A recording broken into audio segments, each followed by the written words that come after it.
एक तो दुख मेरो राजी छूटी गई,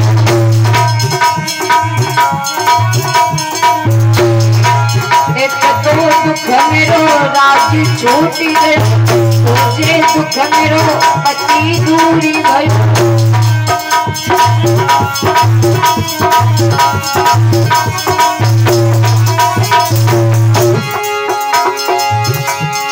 विपत्ति मोही घेरी लई, आखिरी सहारा मेरा पुत्र था प्रभु, आज तुमने उसको भी मुझसे दूर कर दिया है। विपत्ति मोही घेरी लई, करी याद याद लाला की,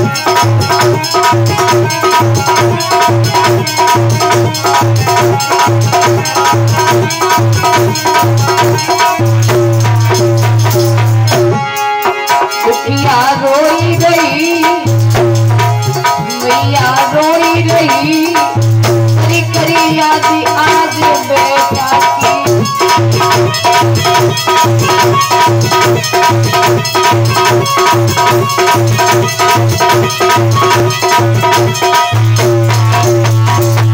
मैया तारा अनेकों प्रकार से दुखी हो रही है। हे प्रभु अब क्या करूंगी, एक ही मेरा सहारा था, आज आपने वो भी मुझसे छीन लिया है।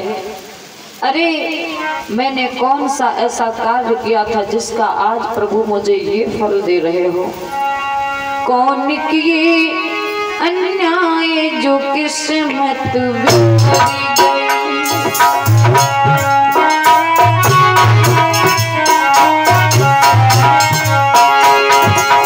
कौन किए अन्याय जो किस्मत बिगड़ी गई।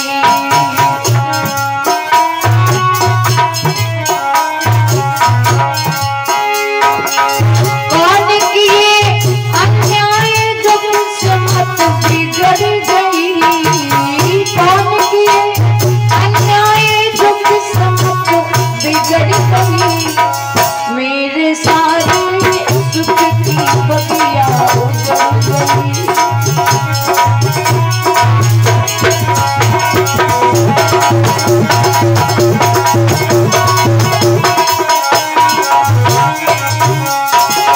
कैसे जीऊंगी अब मैं बिन लाल के,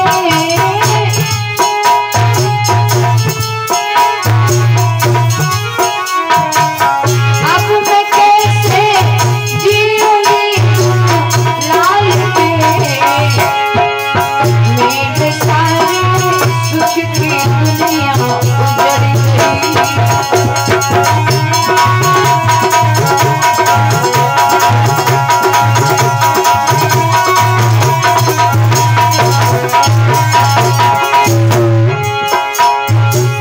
कौन किए अन्याय जो किस्मत बिगड़ गई, कौन किए अन्याय जो किस्मत बिगड़ गई।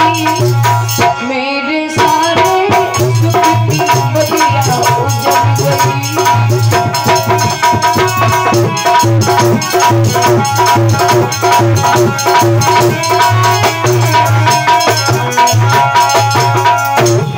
मैया तारा रो रही है फूट फूट करके। हे प्रभु कैसा आपने मेरे ऊपर ये बोझ डाल दिया है जो मुझसे उठाया भी नहीं जा रहा है। मैया तारा बहुत ही रो रही है, लेकिन जैसे कि तैसे करके दिल में धैर्य धारण किया है। बेटा की लाश को गोद में उठाया है। मैया तारा रानी रो रही है। आज बेटे के ऊपर कफन डालने तक के कुछ पास में पैसे नहीं है, जो पुत्र को एक कफन तक ले लें। मैया तारा ने देखा है, बहुत ही परेशान हो रही है। क्या करूं, अपने लाल को 2 गज कफन तक नहीं डाल सकती। प्रभु कैसी हालत में लाकर के खड़ा कर दिया है। हमारे लाल के खातिर कोई 2 गज कफन दे दे।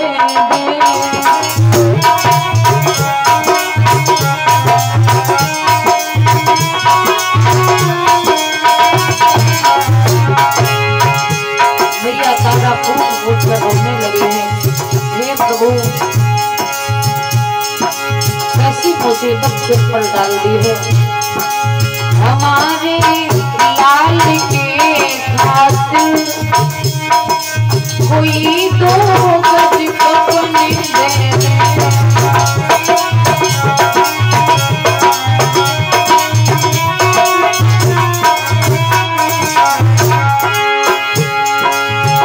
अब क्या करूं कहाँ मैं जाऊं,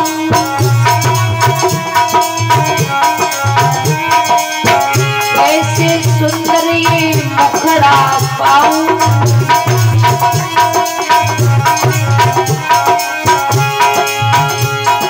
हमारे लाल के खातिर कोई दो गज कफन दे दे।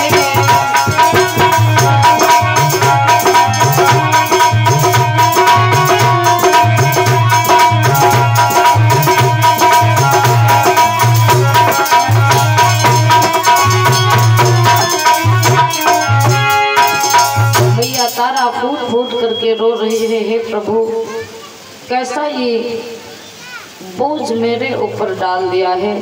महारानी तारा ने जैसे के तैसे अपने दिल में धैर्य धारण किया है। जो साड़ी पहने थी उस पल्लू को आधा फाड़ लिया है, लाल के ऊपर डाल करके गोद में उठाया है, चल पड़ी है लेकर के। मरघट पर धीरे धीरे पहुंची हैं, रोती बिलखती जा रही हैं। इधर महाराज हरिश्चंद्र जी सुबह से बैठे हैं घात लगा करके कि आज कोई लाश मरघट पर नहीं आई है, सुबह से कोई बोहनी तक नहीं हुई है। हर व्यक्ति अपने कारोबार के बारे में ही सोचता है। डॉक्टर कभी नहीं सोचता है कि कोई दुनिया में बीमार ना हो। डॉक्टर हमेशा यही सोचता है कि कोई बीमार हो तो हमारे पास आए इलाज कराने के लिए। महाराज हरिश्चंद्र जी भी मन में सोच रहे हैं, हे प्रभु क्या आज कोई मरा ही नहीं दुनिया में, सुबह से कोई भी लाश नहीं आई है। आज शाम को जाऊंगा, अपने मालिक को कुछ जब कर नहीं दूंगा तो वो क्या मुझे ताना सुनाएगा। महाराज हरिश्चंद्र जी मन में विचार कर रहे हैं, अगर एक भी लाश आ जाती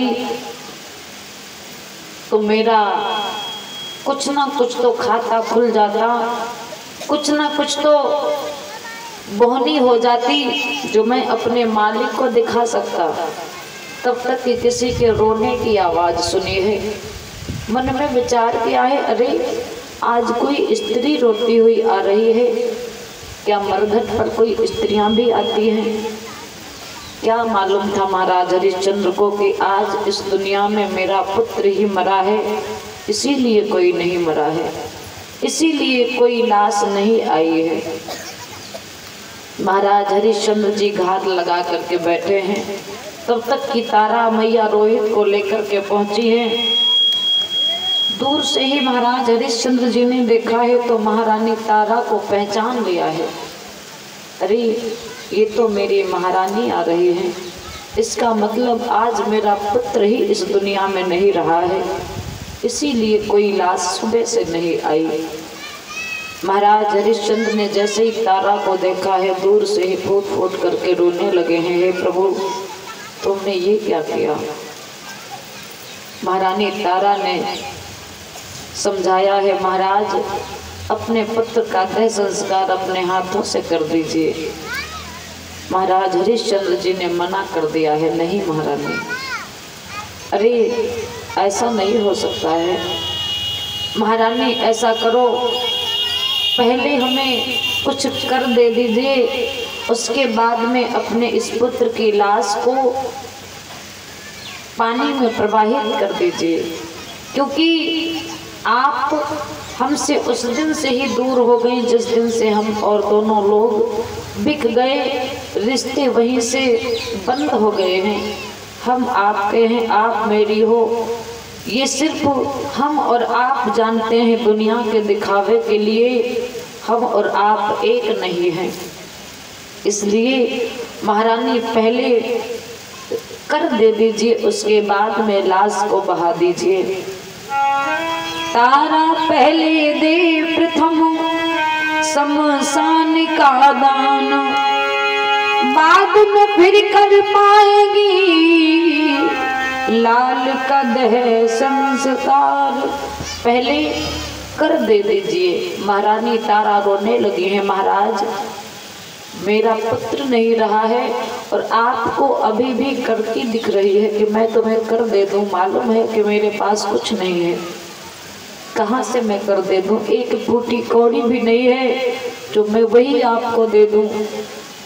मेरे पास 2 रुपए नहीं थे जो मैं अपने पुत्र को कफन तक दे देती, डाल देती।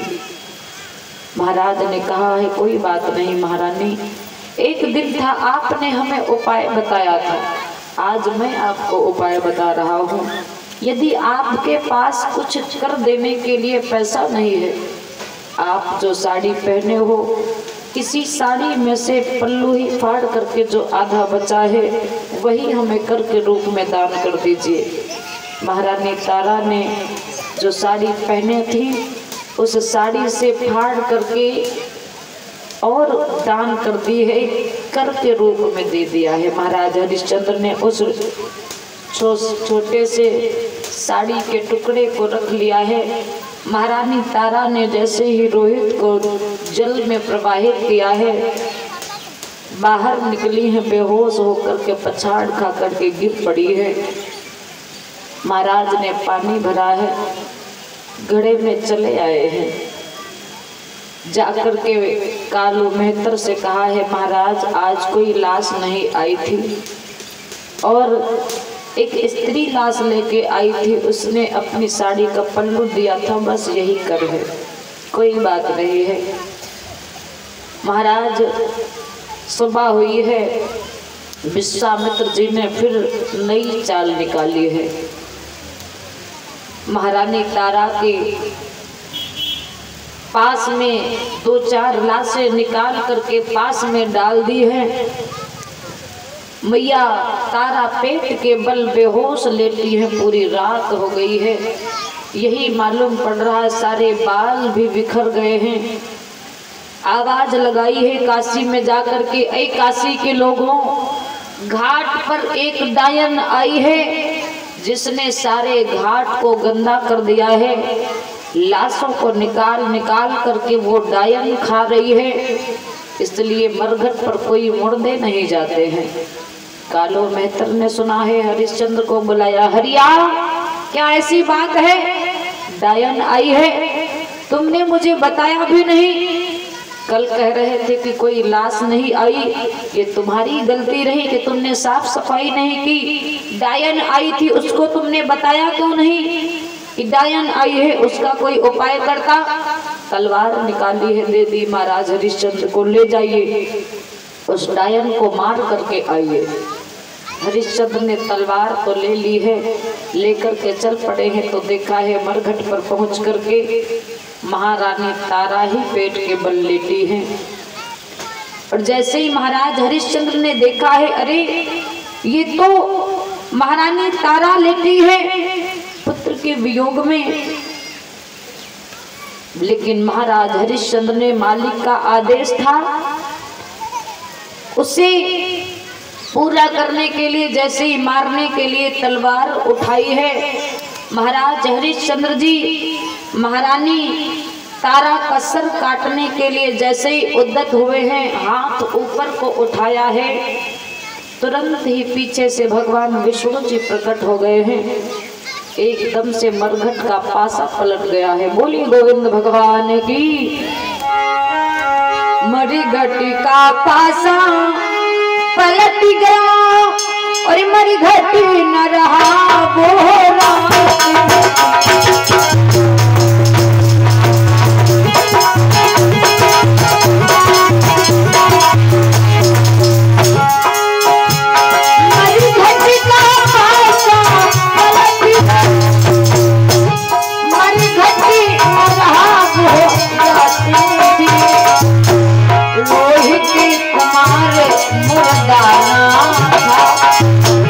भूतों की महाजनात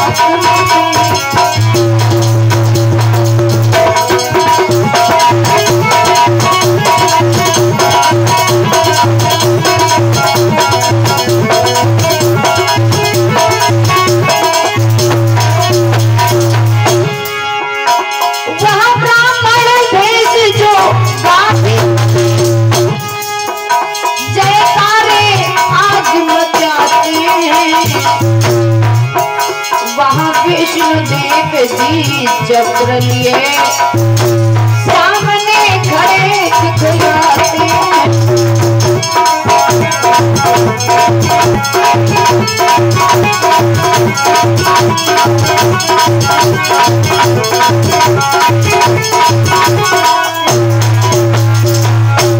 महाराज जैसे ही हरिश्चंद्र जी ने मारने के लिए तलवार उठाई है तो तुरंत ही भगवान विष्णु जी प्रकट हो गए हैं, हाथ पकड़ लिया है। क्या कर रहे हो महाराज? जो ब्राह्मण बनकर के आवाज लगाई थी कि डायन आई है, वो ब्राह्मण नहीं विश्वामित्र जी हैं। भगवान विष्णु जी वहीं पर तुरंत ही देखा है महारानी तारा एकदम से बेहोशी की हालत से उठ पड़ी हैं। रोहित कुमार भी जल के बाहर खिलखिलाते हुए निकले हैं। सब वहां का पासा ही पलट गया है।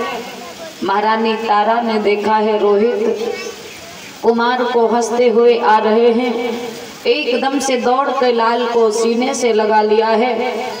महाराज हरिश्चंद्र मैया तारा दोनों लोग भगवान विष्णु जी के चरणों पर गिर पड़े हैं, विश्वामित्र जी के चरणों पर गिर पड़े हैं कि हे प्रभु आपने इतनी कठिन मेरी परीक्षा ली। भगवान विष्णु जी ने भी विश्वामित्र जी को मना किया, अरे गाधी तनय आज के बाद इतनी कड़ी परीक्षा किसी की मत लेना, नहीं तो तुम्हारी भी बात बिगड़ जाएगी और परीक्षा देने वाला भी विफल हो जाएगा। समझाया है। महारानी तारा और रोहित बड़े ही प्रसन्न हैं। महाराज हरिश्चंद्र जी से महारानी तारा से भगवान विष्णु जी ने कहा है वरदान मांग लीजिए, मैं बड़ा ही प्रसन्न हूँ। तुम्हारी इतनी कठिन परीक्षा ली गई लेकिन आप फिर भी पीछे न हटे। धन्य है तुम्हारे जैसे पुरुष पृथ्वी पर बड़े ही मुश्किल से आते हैं।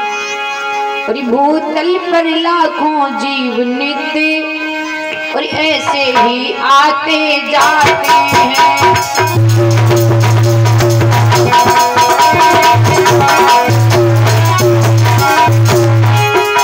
भूतल पर लाखों जीव ऐसे ही आते जाते हैं, पर तुम समान गाने मारी नर प्रगटाते हैं।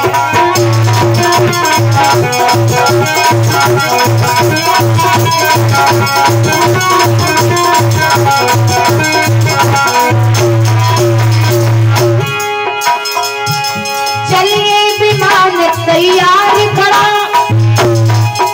सुरपुर का राजी राजन सुकुमारी सलोने रोहित को ताज धरो राज।